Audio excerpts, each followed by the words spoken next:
بسم اللہ الرحمن الرحیم۔ السلام علیکم۔ آپ کو بتاتے چلے کہ اب جو لوگ بھی پاکستان سے دبئی جا سکتے ہیں اور کیا کیا رولز ہیں ریزیڈنٹ پرمٹ والے، کس طریقے سے اب جا سکتے ہیں، نئے لیٹسٹ رولز کیا آگے ہم آپ کو بتائیں گے۔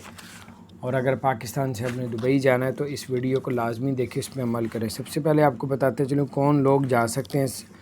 ابھی وہی لوگ جا سکتے ہیں جنہوں نے دبئی سے ویکسین لگوائی ہے، اور اگر آپ نے دبئی سے ہی ویکسین لگوائی ہے تو پھر آپ ریڈی ہو جائیں جانے کے لیے۔ سب سے پہلے تو آپ کے پاس PCR کا ٹیسٹ ہونا چاہیے پاکستان سے، 48 گھنٹے سے پرانا نہ ہو۔ ایئرپورٹ میں آپ کا ریپڈ PCR ٹیسٹ چاہیے جو 4 گھنٹے سے پرانا نہ ہو، اور ایئرپورٹ میں آپ نے پہنچنا ہے 6 گھنٹے پہلے۔ اور اس کے علاوہ اگر آپ دبئی کے ہیں تو GTRF کا جو ہے وہ GTRF کی اپروول چاہیے۔ اگر آپ Abu Dhabi, Sharjah, Ajman, Ras Al Khaimah line کے ہیں تو ICA کی اپروول چاہیے۔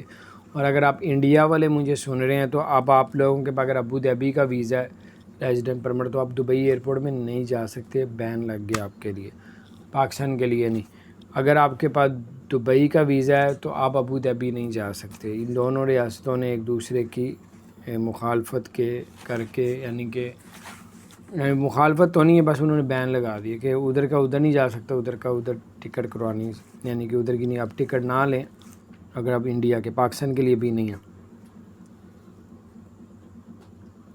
اس کے علاوہ آپ کو بتاتے چلیں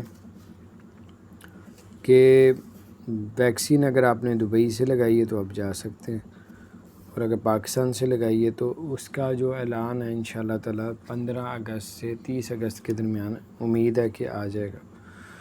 اور اگر آپ کا ویزا ایکسپائر ہو گیا ریزیڈنٹ پرمٹ تو آپ جس کمپنی سے آپ نے اپنا ویزا نکلوایا تھا اس کمپنی سے جو سپورٹر لیٹر ہوتا ہے وہ آپ کو منگوانا پڑے گا کہ یہ بندے کی ابھی بھی ضرورت ہے تو ہمیں چاہیے، وہ پھر آپ کا ویزا رینیو ہو جائے گا۔ آپ نے صرف GTRF کی ICA کی اپروول لینی ہے تو آپ نکل سکتے ہیں، جا سکتے ہیں۔ تو یہ بڑی اپڈیٹس تھی۔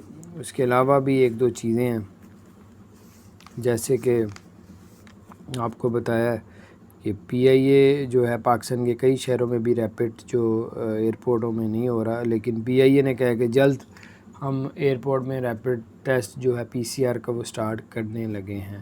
لیکن PIA کی جانب سے یہ کہا جا رہا ہے ریپڈ PCR کی بجائے وہ ایک اور نام لے رہے تھے۔ بہرحال انشاءاللہ سب صحیح ہو جائے گا، سب خیر خیریت سے پہنچ جائیں گے، اور اللہ تعالیٰ مزید آسانیاں پیدا فرمائے۔ میری گزارش ہے ڈسکرپشن میں میرے ایک چینل بلاگ کا اس کا لنک موجود ہے، اس لنک کو کلک کریں۔ میرا سارے دن کی جو روٹین ہے اس میں آپ کو دکھاؤں گا، اس کو دیکھا کریں۔ اپنا خیال رکھیں، اللہ تعالیٰ سب کی پریشانیوں کو دور فرمائے۔ السلام علیکم ورحمۃ اللہ۔